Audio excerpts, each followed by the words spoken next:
I'm meteorologist Rod Hill, and this is my winter recap. We came out with my winter outlook back in October, projecting what our winter season would be. And if you're new to the area, we define the winter season, or the rainy season, here in the Northwest as November 1 through March 31st. And we're putting this down for you on April 1st. So to stay on this graphic, everything was hinged on the fact this was going to be a La Nina winter. You may recall at the time back last fall, NOAA had projected the La Nina would take hold as early as the previous July. That hadn't happened. So my message was, I wasn't positive we would get into La Nina. We were neutral at the time. But if we did, it would be slow to develop and it would be weak. And that turned out to be exactly right. And that's important because this is what I base the data sets on that I choose to average and come out with my outlook. Let's roll the video. One of the biggest headlines was this. That a complete opposite from the previous winter. If you go back to the December of 2023, there was basically no snow on the ground through Christmas week at government camp. We said, not this time. We're going to have one of the earliest, biggest starts to the ski season and boarding season that we had in recent memory.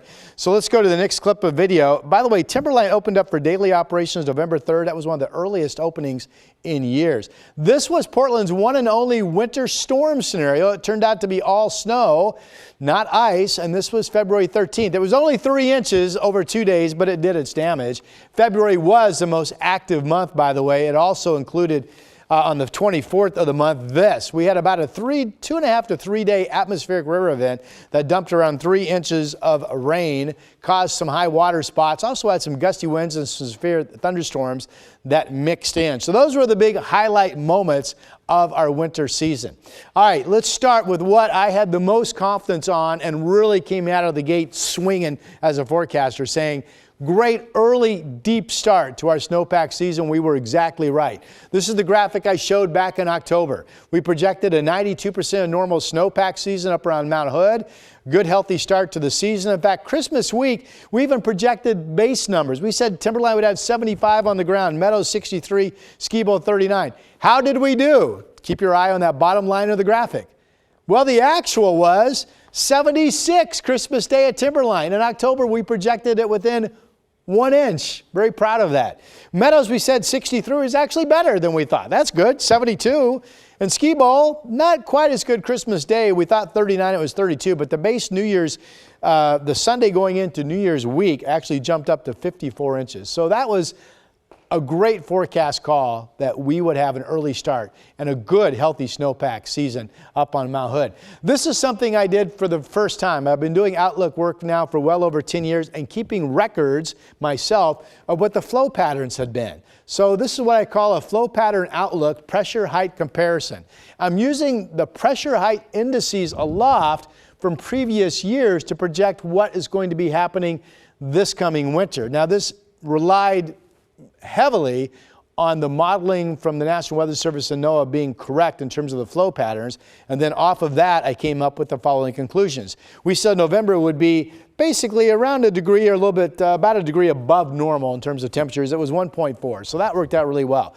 And then more insightful was December. We projected this would be our warmest complete winter month and our wettest complete winter month, and we were right. 3.3 degrees above normal was the actual, and we had 6.79 inches of rain come down.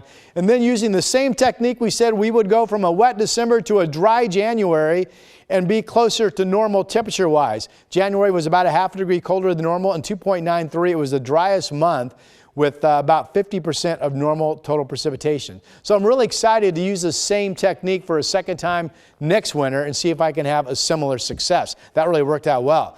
Okay, what did I miss? What did I blow? Well, I'm talking about the total precipitation. And what I did was a weak La Nina, that was correct, but I took the weak La Nina precip averages going back to 2000 for the months of November through March. And if you average those out, the data set comes out to about 5 inches drier than normal. So I went with that. Well, that turned out to be wrong. We now know that precipitation was actually about 1 inch above normal. So that was the one thing that I missed. All right, what about more information on the precip? We said drier than normal, 21.55. Well, we actually had more like about 25 inches of total moisture for the periods of November through March. It was drier than the previous winter, so we got that right, but we flipped this. We only had that one dry month in January. I thought there'd be maybe a few more dry months. Obviously, that's why I missed the total precip. We did have our fair share of dry stretches mixed in, so we were correct on that. Much drier, though, than the previous winter, yes, although it was wetter than what I thought it would be by a good 4 inches or so.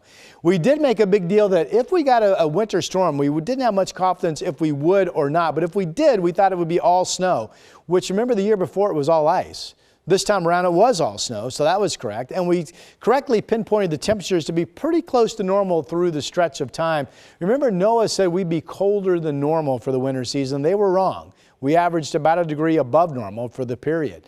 So again, more forecast check information. The total precip we had was 25.06, so about an inch above normal. So again, that's what we missed. I thought we had roughly 4 or 5 inches more than I thought we would.